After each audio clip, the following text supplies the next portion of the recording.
ولا حول ولا قوة إلا بالله العلي العظيم. Al-Fadhil Tuan Imam, Tuan Bilal dan ahli jawatan kuasa Surau Al-Ibrah yang berkat ini, muslimin muslimat dirahmati Allah sekalian. Pertamanya kita merafakkan tinggi-tinggi kesyukuran kepada Allah kerana terlalu banyak nikmat yang Allah kurniakan kepada kita sehinggalah ke saat sekarang ini. Antaranya nikmat terbesar iaitulah iman dan juga Islam, yang mana sekiranya Allah menekah kita daripada dua nikmat ini, maka tiadalah apa-apa manfaat sekiranya kita dikurniakan dunia dan seluruh isinya, kerana betapa besarnya nilai iman dan Islam itu di sisi Allah Azza wa Jalla dan menjadi pengukur selamatnya kita di akhirat kelak. Sedangkan akhirat itu lebih baik dan lebih dekat. Wal akhiratu khairun wa abqa. Pada pagi ini di awal bulan Safar ini, hari ini dah penghujung Muharram, nak masuk bulan Safar, bulan yang sebenar-benarnya berlakunya hijrah Nabi. Walaupun kita selalu dengar bulan Muharram orang ceramah tentang hijrah, TV pun forum tentang hijrah, Facebook kita dengan kawan-kawan pun kita post tentang Nabi berhijrah. Sebenarnya hijrahnya Nabi tidak berlaku dalam bulan Muharram seperti yang selalu kita fahami itu. Sebaliknya ia berlaku dalam bulan ini, yakni bulan ini Safar. Lebih tepat lagi 26 Safar. Dalam riwayat kata 27. Sebab bila dah masuk malam, berpindahlah hari baru. 27 Safar atau 26 Safar, harinya Khamis, waktunya malam. Dan Nabi hijrah tinggalkan kota Mekah, kota kelahiran Nabi, kota yang menjadi sebab terhasilnya nasab yang besar di kalangan salasilah Nabi kita. Walaupun sebahagian daripada keluarga belah wanita, yakni moyangnya Salma berasal daripada Yathrib, adapun nama baru dikenali selepas itu ialah Madinah. Pendek kata, Mekah ni keturunan Nabi sebelah lelaki, moyangnya, dan berikutnya adalah orangnya Mekah. Manakala moyangnya sebelah wanita dan berikutnya adalah sebelahnya tanah kerajaan Madinah. Sebab itu kita baca sirah ni tuan, bila Nabi kita sampai ke Yathrib ataupun Madinah pada harinya Jumaat, selepasnya waktu zuhur, harinya Jumaat 12 Rabiul Awal, setelah 8 hari 8 malam Nabi hijrah daripada Mekah menuju ke Madinah, bermula 1 Rabiul Awal sampai 8 Rabiul Awal di Quba, dan Nabi duduk 4 hari 4 malam di Quba. Kemudian bersamaan 12 Rabiul Awal hari Jumaat itu, selepasnya zuhur, Nabi masuk ke mana? Ke Madinah, ke perkampungan kabilah Bani An-Najjar. Dan Nabi kita diiringi, satu riwayat kata, oleh satu kumpulan pemuda mak gagah-gagah, iaitulah kabilah Bani An-Najjar.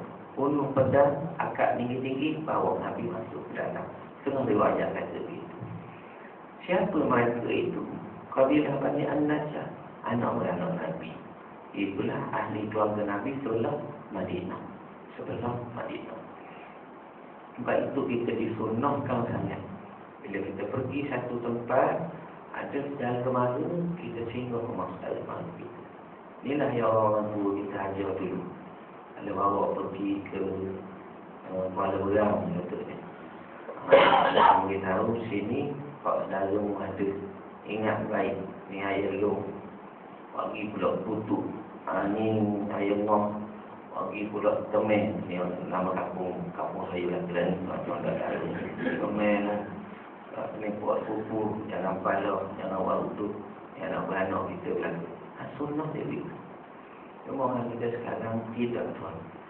Dia pergi kursus Melaka atau Maluku ataupun Perak. Awang sebilik dia tanya, tak ada apa? Bukan ada bosdan saja ni. Ada. Tak apa mau lagi. Malas tu.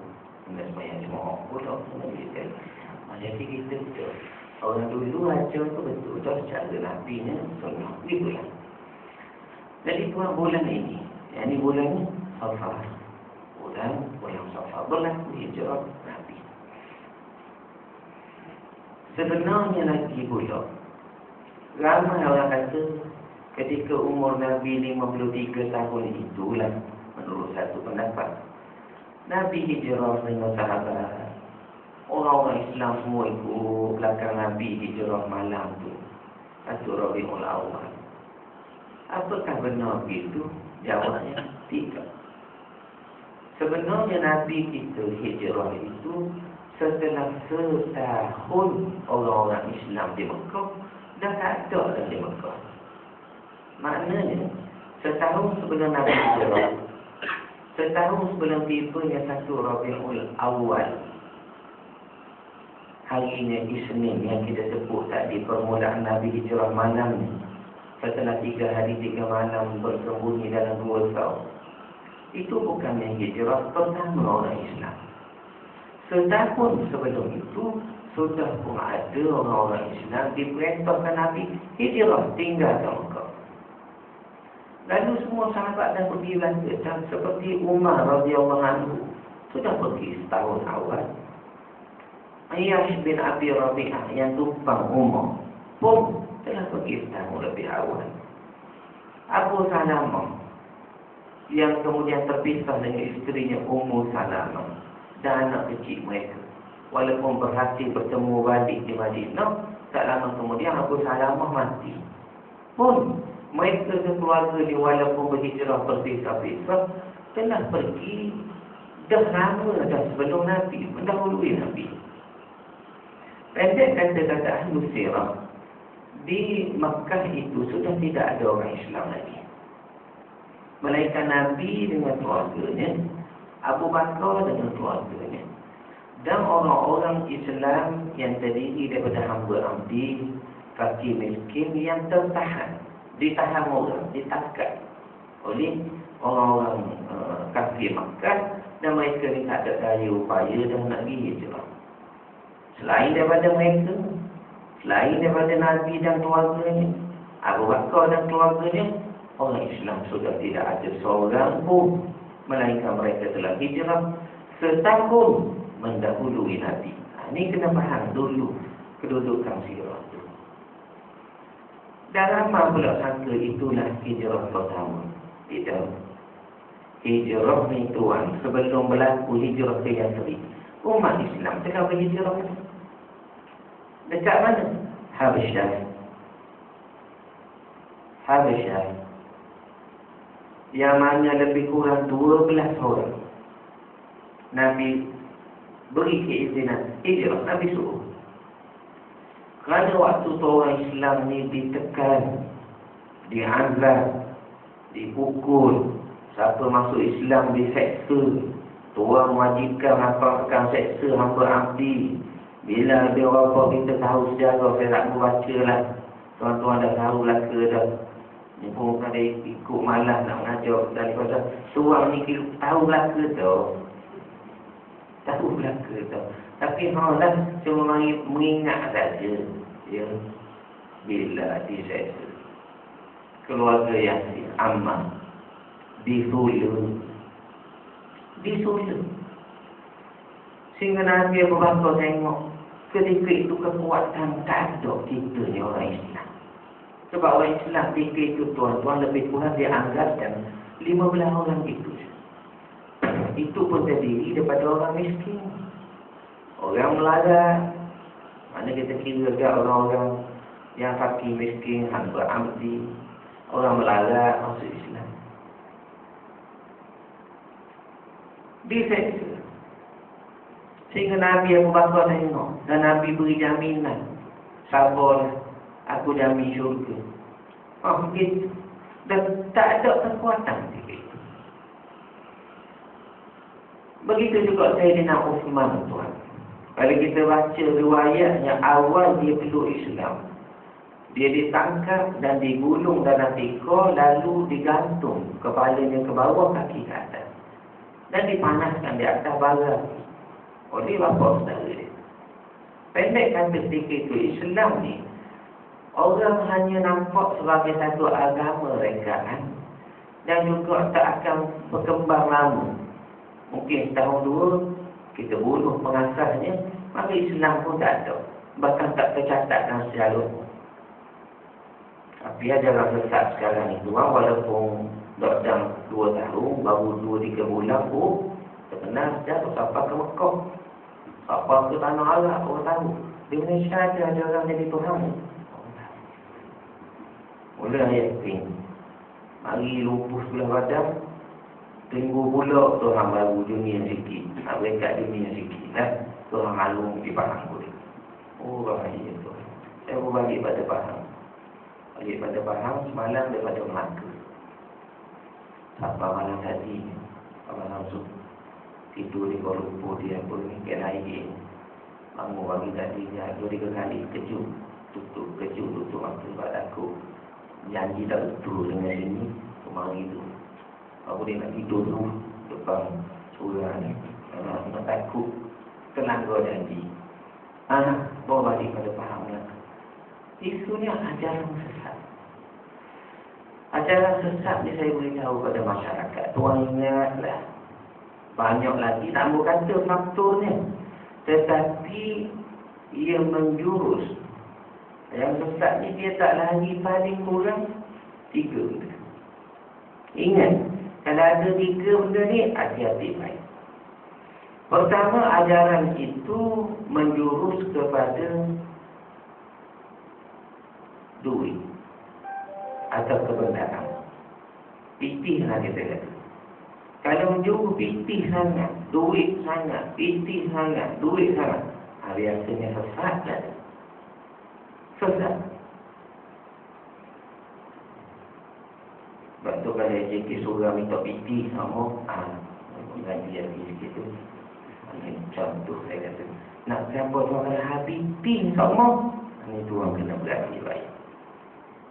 Tolong lagi kita biasa no, bayar zakat pada tuan guru, dah bayar pergi Mekah buat haji, padang keliling bukit benda tahu, ada satu tempat ini menjurus duit. Sesat. Kedua, menjurus wanita. Tidak ahli, mesti mahala pun, mesti mahala pun. Kalau ada mahala begitu, mahala itu, jangan main. Itu kita tengok apa ni, kalau ajaran Al-Mansur tu, Al-Hawha, lepas tu dia naik pakat laju Al-Hawha, dia sendiri tu tengok dia berhimpun orang puan dalam masjid, dia budak-budak mari jual. Kita kan kita tengah minum air, lepas tu dia wakil buri, buka bagi meja buri, buka kaki baik, wakil buri, satu kita makan. Mari budak pakai pil, bawa banggamat minyak ubu tu. Kita faham, saya ni belum makan pihak anak yatim. Dia minta rumah sampai malam. Dan pun mengapa tu habis daripada pagi pas malam. Mu ni pusat tahfiz ke pusat derma mu ni. Ada dia bunyi. WWCT satu gambar Al-Hawha, Al-Mansur, Wisma SM Amin di Kampung Baru Haikong. Yang kuning tu tuan tengok kat atas pening. Tu dia ditukar nama SM Amin. Dia memang orang besar dia akan tukar nama. Supaya orang tak sedar mengeluarkan dia daripada Al-Hawha jadi Hadir Al-Hawha. Waktu tukar SM Amin. Saya ingat 3 kali lagi kena atau pukul orang mati itu orang arwah Al-Hawha itu untuk lain. Jadi tuan, ini dia mesti menjurus wanita. Dan ketiga pula dia menjurus kepada taksub. Taksub Pengikut jadi taksub, agresif. Kalau agresif taksub tu, kebiasaannya dia telah berjaya. Elemen sesat itu masuk ke dalam minda pengikut. Tengok dulu kita itu. Okay. Orang taksub ni tak boleh dengar orang lain. Guru dia je. Guru saya. Guru saya kata. Guru saya kata. Guru saya kata. Dan orang lain tak ada untuk guru. Mu untuk guru, mu je kata. Ni dia jadi elemen taksub. Jadi Nabi SAW Tuhan suruh sahabat gila pergi ke Yasrib ataupun dikenali dengan nama Madinah selepas itu. Setahun selepas itu, setelah tidak boleh diharapkan lagi keislaman orang-orang Mekah. Tu pun kita tahu tuan, hijrahnya sahabat ketika umur Nabi 46 tahun lebih kurang. Tahun 6 kenabian, 12 orang yang hijrah ke Habasyah. 8 lelaki, 4 perempuan. Diketuai oleh Sayyidina Utsman, menantu Nabi, dengan isterinya Ruqayyah binti Rasulullah SAW. Di Habasyah. Berlindung, dapat perlindungan politik lah kita kira, lindungan negara. Tu orang Mekah, pimpinan Mekah, mak kafir itu datang rapat ke Habasyah. Nak bawa balik 12 orang ni untuk dihukum di negara Mekah. Tapi ni Raja Habasyah kata tidak. Aku jamin keselamatan mereka kerana duduk bawah negara aku. Baik itu bila Raja Habasyah ni wafat ketika tahun 9 Hijrah, lebih kurang setahun sebelum Nabi kita wafat, sampai berita pada Nabi wafat Rajanya Habasyah. Di tahun 9 Hijrah itu jangan lupa banyak benda-benda bersejarah berlaku. Abu Bakar mengetuai orang Islam buat haji antaranya. Raja Habasyah wafat, sudah sebut tadi. Puteri Nabi Ummu Kalsum pun wafat juga. Isteri Sayyidina Utsman. Pasal Utsman ni nikah dengan anak Nabi 2 orang. Mula-mula Ruqayyah, wafat Ruqayyah, nikah pula dengan Ummu Kalsum. Wafat Ummu Kalsum, Nabi panik ke Utsman. Nabi kata, Utsman, kalau aku ada lagi anak perempuan, aku kahwinkan dengan engkau. Baiknya Utsman ni, pada masa Nabi, besar Utsman ni. Besar itu dah dikatakan oleh orang Syiah. Dikatakan oleh orang Syiah. Maknanya Nabi ni 2 orang anak perempuan dia kahwinkan dengan orang kafir. Pada pandangan orang Syiah itu, dah Utsman kafir. Abu Bakar tu mertua Nabi dengan Umar mertua Nabi. Maka Nabi ada mertuanya kafir, jadi ahli neraka sekarang. Pada pandangan orang Syiah itu. Ni YouTube kita masuk nanti. Dia editnya orang Alhamdulillah. Nama saya pula kepada mereka. Syiah yang ada. Baik. Allah Allah. Kawannya pula tadi tu. Dia bawa Nabi. Lalu dia nak bawa balik 12 orang dah pergi. Ruqayyah dengan suaminya Utsman. Kata Raja Habasyah, kami kawal bagi, kami lindung dia. Tahun 9 Hijrah, wafatnya Ruqayyah. Dan juga Raja Najasyi. Juga tahun 9 Hijrah, matinya ketua munafikin besar Madinah, Abdullah bin Ubay bin Salul, meninggal. Hanya Tuhan, kalau sekarang kita jumpa orang munafikin, bakal jumpa orang munafikin nama pedar Arab panjang berdiri-diri belakang. Al-Baitul Maqdis wal ada bayar percaya. Pasal Abdullah bin Ubay bin Salul juga munafikin. Namanya pun Abdullah, hidup zaman Nabi, jumpa dan cakap dengan Nabi. Dan setengah riwayat kata mati dalam jumpa Nabi. Jangan pelik lah kita tu. Supaya aja kita jangan kita tengok orang tu kalau nama panjang.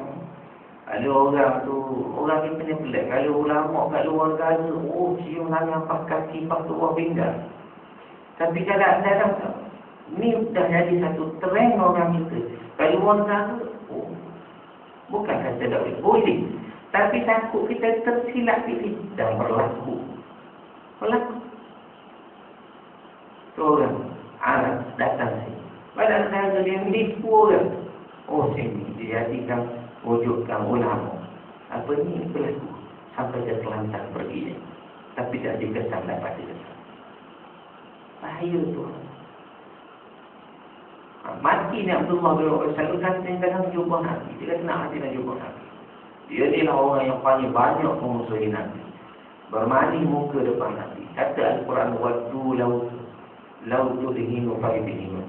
Mereka nak sangat mu berminyak-minyak. Dan supaya mereka boleh berminyak-minyak. Maknanya, iklan nampak mani, peluk, cium. Tapi belakang ikan orang. Ini munafikin. Orangnya munafikin. Mati nak jumpa Nabi. Dia anggapnya kalau mati jumpa Nabi itu selamatlah dia. Jumpa Nabi. Macam itulah. Apa ni.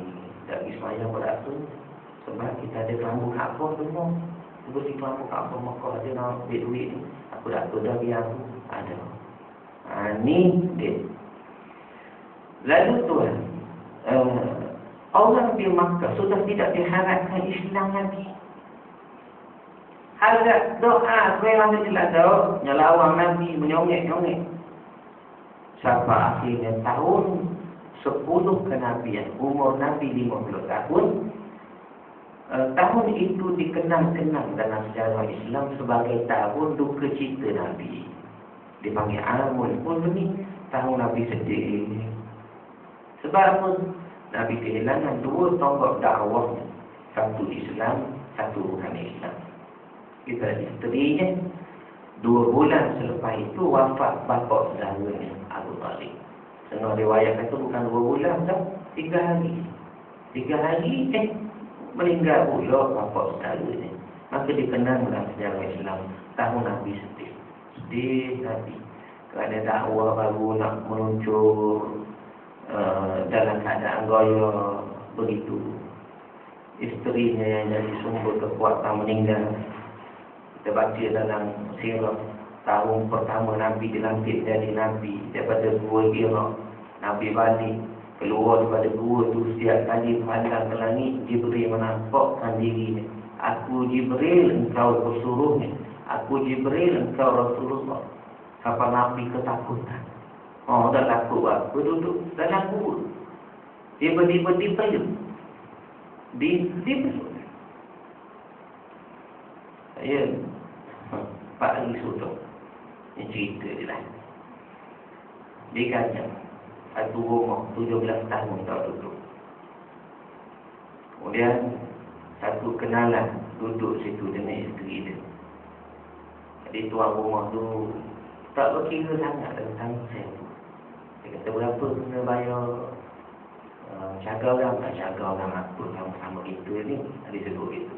Okay. Dan saya bulanan duduk dulu biarlah. Dia kata baik sana. Jangan jumpa orang ini. Baik ni. Maka pergi duduk. Duduk tu orang pening dia. Pening. Ingat pening. Takut tak? Banyak lah. Ungkit-ungkit cerita. Orang-orang dekat Kabul. Dulu polis pernah mari rumah tu. Usung mayat. Mayat tu dah tahu dah bunuh diri ke. Kena bunuh dah tahu. Waktu. Itu 17 tahun tak tahu. Dia kata keras sangat tahu. Apa ke apa ni tutup laku. Muka laku. Muka pahit tutup pintu.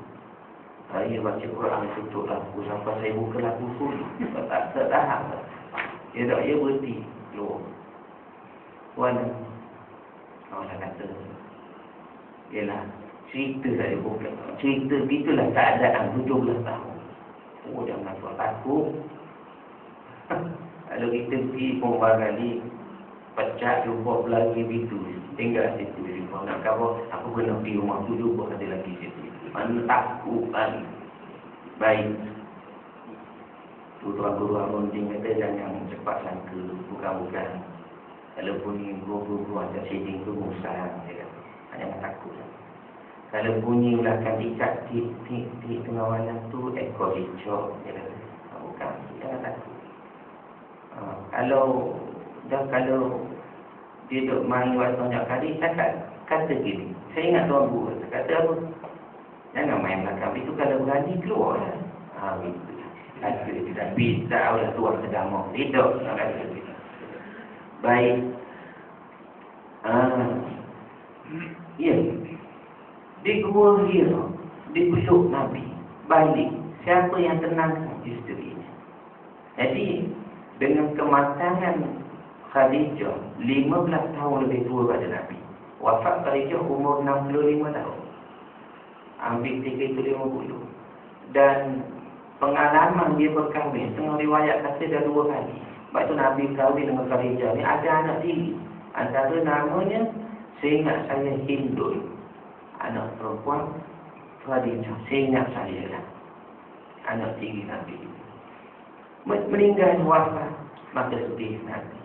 2 bulan atau 3 hari selepas itu, diikuti bapa saudaranya tu. Maka dipanggil tahun itu tahun 21. Dan Nabi mula pun meluaskan dakwahnya setelah melihat Makkah tidak diharapkan lagi Islamnya, semakin jahatnya mereka, lalu beralih ke mana? Ke Taif. Ke Taif. Ini berlaku sebelum Nabi hijrah. Nabi dah hilang ke dah. Sudah sahabat-sahabat diislamkan, mana yang tu pergi dulu lagi ke Madinah, kami akan tunggu lagi ke Mekah, mudah-mudahan ada lagi sinar Islam itu. Dibuat ada. Ditunaikanlah apa-apa yang dah dilaksanakan sebagai amanah. Pergi ke Taif. Orang Taif tak nak tahu. Sehingga budak-budak kecil, dia ambil batu, dia upah, rejam Nabi. Mana nampak? Paling. Sehingga Nabi berlari keluar daripada Taif. Tetapi di sanalah tuan Nabi berlindung dalam satu kebun kurma. Satu orang Nasrani tengok kesian Nabi. Kesian dia kata 2 orang tu. Nabi dengan lain. Anak angkat dia kesian. Nyambat dia orang Taif. Lalu dia petik sebungkus anggur. Kata riwayat. Beri Nabi atau. Makanlah dia kata tuan. Pasal tengok kesian. Makanlah. Orang. Dalam orang dagang mari. Dah 2 orang dihambat, dihalang. Lepas tu dia rejam dengan batu. Kanak-kanak pun dah tak ada nilai hormat. Orang tua tak kata Nabi. Sebagai orang tua sudah mati. Ketika itu umur Nabi 50 tahun. Ketika itu umur Nabi 50. Kena kata menghampiri 51. Sebab tu Nabi hijrah ni umur 53. Kalau kita umur 50 tahun, kita dikira masih kuat untuk hijrah. Untuk buat satu perubahan. Nabi dikira umur 53. Lalu dia kata ambillah orang makanlah buah ni. Maka Nabi pun baca Bismillahirrahmanirrahim. Dia dengar oleh Nasrani itu. Dia tanya apa ayat tadi itu. Itu Nabi dakwah. Nabi kata apa agama kamu? Dia kata Nasrani. Kalau Nasrani, Isa anak Maryam itu dekat sangat nasab dengan Nabi dakwah. Dekat. Ni uslub dakwah. Bila kita dakwah mau yang ni, anak satu. Kawan dulu gitu. Anak baca alum. Sumat itu. Sudah. Anak mana aku? Kan jadi bila anak mana Allah. Uslub dakwah. Tapi kita dekat nasab dengan itu. Bila begitu dia dakwahnya, memeluk Islam lah lelaki Nasrani. Penjaga kebun. Tuan bayang. Nabi didakwah putih kampung. Fatih. Ada seorang nak. Orang nak ada semua duduk dalam kebun. Kita ingat kebun. Tu tak terlibat dalam dakwah. Tak. Dia masuk Islam. Ni hidayah tuan. Lebih dahsyat lagi. Nabi balik ke Mekah. Dan katanya Nabi tak masuk semua ke Mekah. Tapi duduk dulu di luar. Antaranya untuk melihat respon orang Mekah. Sebab Nabi keluar dari Mekah. Dia dakwah ke Taif. Sampai berita pada mereka. Dan orang Taif telah merejam Nabi. Ni Nabi nak balik pula masuk ke Mekah. Nabi nak tengok respon. Takut kena tahan. Lalu Nabi duduk sekejap. Selama 3 hari 3 malam. Di lembah Nakhlah. Di lembah Nakhlah. Nabi bermalam di situ. Dan sepanjang 3 hari itulah setengah riwayat kata. Nabi baca Quran. Nabi sedar. Jin mari. Nabi baca Quran, setengah riwayat kata Nabi tak sedar, jin melintas. Sekumpulan jin datang mendengar Nabi membaca Al-Quran di lembah Nakhlah, lalu kesemuanya memeluk Islam. Tuan baca dalam Suratul Ahqaf. Surah Al-Ahqaf, ujung-ujung tengok tafsir. Wa idh sarafna ilaika nafarun minal jinni yastami'una al-Qur'an. Ingatlah Muhammad, ketika kami mengutuskan kepada engkau serombongan jin mendengar baca Quran. Maka bila dengar jin ni, mereka bercakap bising. Anak-anak kata apa dia dengar? Macam kita tahu lah. Pasal jin umurnya panjang. Panjang umurnya. Lalu berkata salah seorang jin, salah seekor jin, dia kata apa? Qala ansitu. Qala ansitu. Senyap. Jangan bising. Jin lain pun diam. Lalu mereka balik kabur ke jin lain. Mari dengar belaka baca. Dia mari dakwah ramai-ramai. Keluar ramai-ramai. Maka kemudian mereka semua masuk Islam. Masuk Islam. Tengok manusia takbur, Allah pilih jin. Jin masuk Islam dalam peristiwa selepas saja Nabi pulang daripada Taif, sebelum masuk Mekah. Kat pukul 7 tu. Tak start lagi ni. Benda hijrah tak start lagi mukadimah baru. Baik. Okay, kita sambung di kedai roti puri kat ni. Baik. Kemudian apa jadi? Akhirnya tuan, pada bulan Zulqa'dah, Abu Bakar bawa 2 ekor unta bertemu Nabi dan ajak Nabi pergi hijrah. Macam mana Ustaz tahu bulan Zulqa'dah? Ini riwayat kata 4 bulan sebelum berlaku hijrah. 4 bulan sebelum berlaku hijrah, Abu Bakar bawa unta jumpa Nabi, ajak hijrah.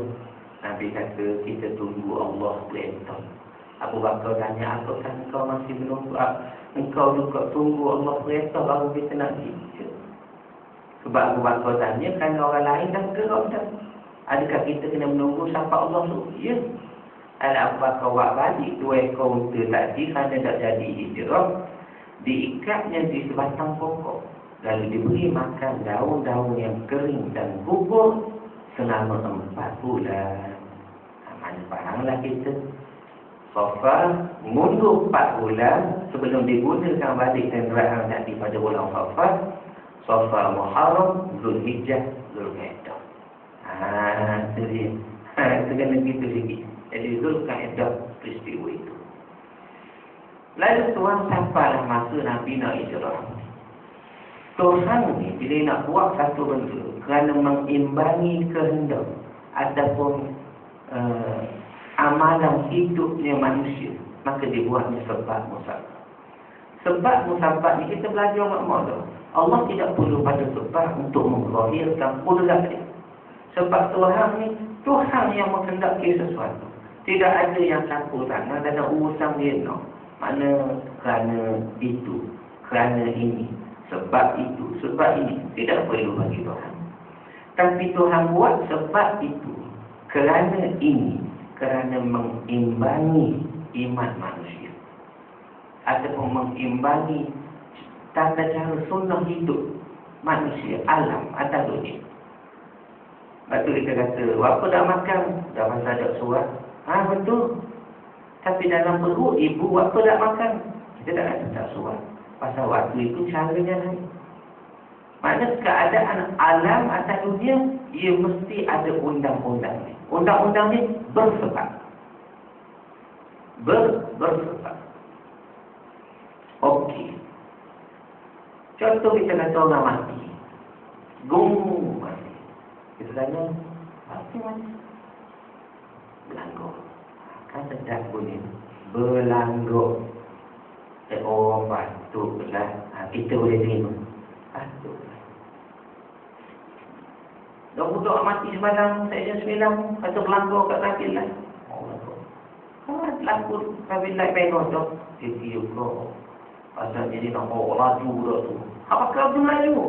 Menampak kalau macam gitu tu, ada surah Yasin lah nak ingat baca Yasin. Mana jemaah tu. Surah Ibrahim ni lalu tu. Surah renang macam belanggur. Kita kata, patutlah. Itu orang boleh terima. Dah aku mati pun. Mati lekat tulang makan.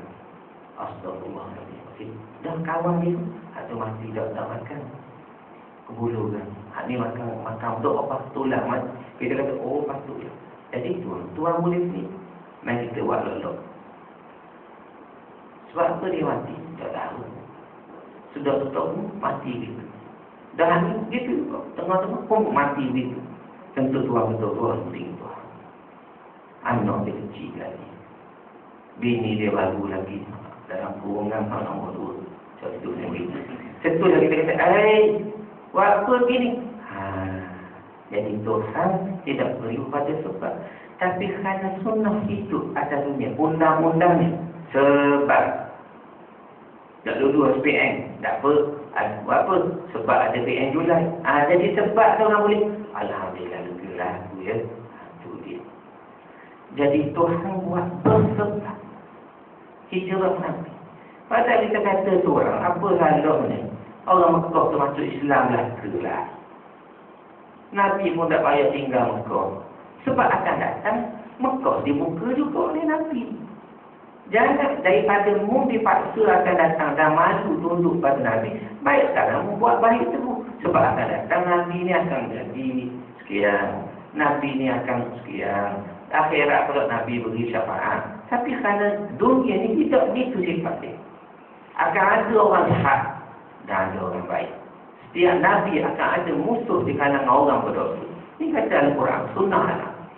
وَكَذَلِكَ جَعَلْنَا لِكُلِّ نَبِيٍّ عَدُوًّا مِنَ الْمُجْرِمِينَ وَكَفَى بِرَبِّكَ هَادِيًا وَنَصِيرًا. Begitulah kami jadikan sunnah ni. Yakni amalan hidupnya. Bagi setiap Nabi itu akan ada musuh. Akan ada musuh. Daripada kalangan orang berdosa. Sebab tu sejarah hidup itu serupa je. Cuma dalam bentuk baru. Dulu Nabi. Sekarang pewaris Nabi. Dulu orang jahat. Sekarang orang yang menjadi kuncu orang jahat. Dia akan ada semua. Sebab neraka dengan syurga ni dia buka pasal kiamat. Semua. Ada dia calon baru. Ada daftar nak masuk minggu depan. Ada semua. Jadi benda tu akan sentiasa berlaku mengikut apa yang disebut Al-Quran Sunnah. Cuma kita diberi kekuatan untuk memilih. Wahadaina kunna jadai. Aku berimu 2 jalan, tunjuk 2 jalan. Mu pilihan ni, itu akibat kerana mu. Kalau mu pilih baik, itu akibat kerana kamu beramal. Dan kami terima dengan jalan menuju hidayah pada Allah. Akhirnya dia tuan. Ya? Lalu sebab jadi hijrah ni kita tahu. Siang hari itu orang-orang kafir, dia mesyuarat di Darul Nadwah. Darul Nadwah ni pusat pemerintahan Mekah. Duduknya sebelah Baitullah. Katanya dibuat pada zaman Abdul Muttalib. Abdul Muttalib ni sejarah dia. Waktu zaman dia antaranya ada 2 benda besar yang diingat oleh sejarah. Pertama, menggali telaga Zamzam. Zaman Abdul Muttalib. Abdul Zamzam ni dah lama dah. Cuma terkambu, hilang, maka dia gali. Dan dia bermimpi katanya gali tengah padang pasir. Dia gali, dia usul dah kepada ahli masyarakat. Masyarakat kata, kami tak percaya mimpimu tu gali tengah padang pasir, keluar ni, kami tak percaya. Tiap Abdul Muttalib dia datangi beberapa kali mimpi tu, dia pergi gali. Waktu gali tu, kaumnya datang. Pasal tengok, Abdul Muttalib ni guana. Kan kita tolak dah usul ni. Yang dia pergi gali seorang batu. Jadi mereka ramai-ramai hidup. Jaga terang dulu. Sirah ni nanti, sirah Arab dia lah. Dia mari duduk tepi tempat pelaga gali itu, maka ia diejek oleh kaumnya. Dia gali, orang ejek. Ada barangkali lah tidak disebut sirah ni, tapi sebab disebut ejek. Maka dia ejek ni, apa ni, minta air dulu lebih. Ada tak orang main gitu. Tak air dulu, orang main. Dan disebut ejek. Maka dia itulah. Jadi sedih Abdul Muttalib. Sehingga dia bernazar katanya, kalau aku ramah anak lelaki. Sebab tu, kalau ramah boleh tunjuk aku. Tapi kan dia tak ada anak. Pada awalnya, kalau aku ramah anak lelaki, aku bernazar akan sembelih seorang di depan Kaabah. Itulah Abdullah kena undi tu. Abdullah diundi, akhirnya cabut nama, dapat Abdullah. Lepas tu, pok-pok saudara mak lain kata, jangan budak ni baik, jangan sembelih. Jangan buat macam mana. Aku dah janji. lalu panggil seorang orang wanita kata ini. Kata dia gini, mutuk kau, setiap kali mengundi keluar nama Abdullah, mutapak dengan 10 ekor itu. Ganti 10. Nak ganti nyawa. Lepas tu mau cabut lagi undi kali kedua. Kalau keluar lagi namanya Abdullah, ganti 10 nyawa. Untuk. Kalau keluar lagi nama Abdullah, topak 10. Sekarang orang topak 10. Barangkali sebab dia tu barangkali ni kita kata ni. Jadi kau sampai 10 kali 10 100 ekor barulah keluar nama unta. Bila unta dia tak payah nak mengundi dah lah. Kalau mengundi kali lagi molek-molek dah unta jadi keluar nama mula kan. Cukup dah, cukup 100 ekor. Bismillah unta itu dan dia beri makan belaka orang Mekah sampai daging terlalu banyak. Orang Mekah tak mau makan tau. Dia makan burung, binatang buat. Dia makan burung dan binatang buat.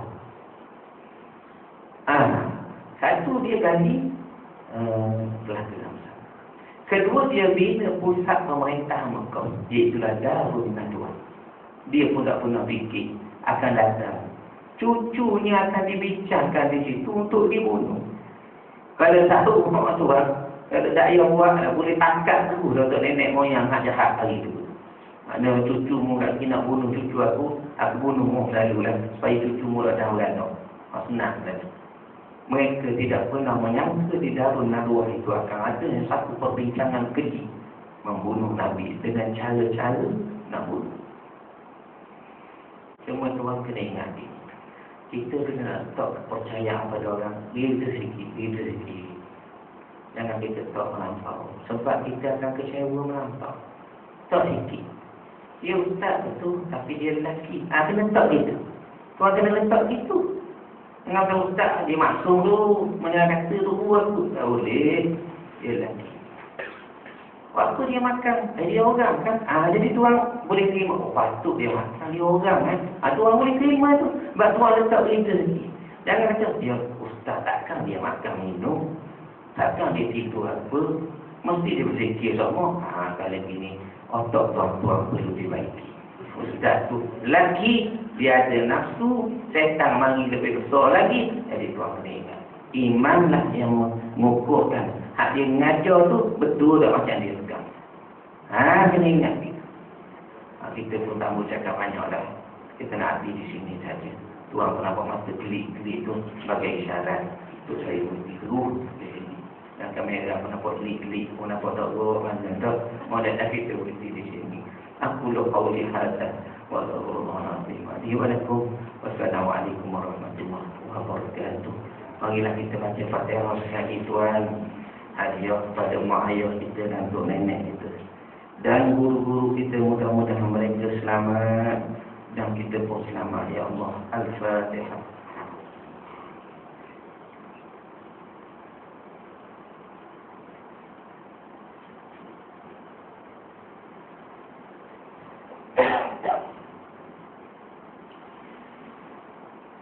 Allah Ta'ala a'lam.